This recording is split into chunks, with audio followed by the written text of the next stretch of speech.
Hi.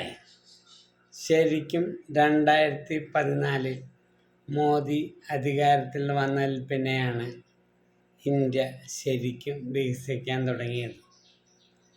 ഇതല്ലേ ശരി?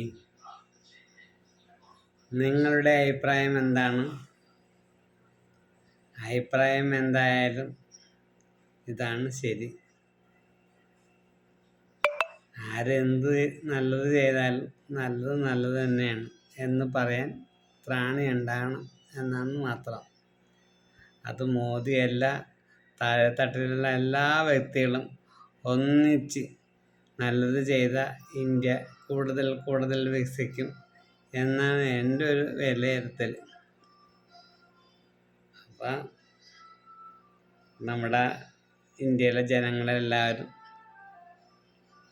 ജാതിമത ഭേദമന്യേ എല്ലാവർക്കും സന്തോഷമുണ്ടാകും എന്നാണ് എൻ്റെ ആഗ്രഹം. എനിക്കും അത് തന്നെ പറയാനുള്ളൂ. എല്ലാവർക്കും ശേഖർജി ജീവിതം നന്മ നിറഞ്ഞതാകട്ടെ എന്ന് പ്രാർത്ഥിക്കുന്നു. I love you.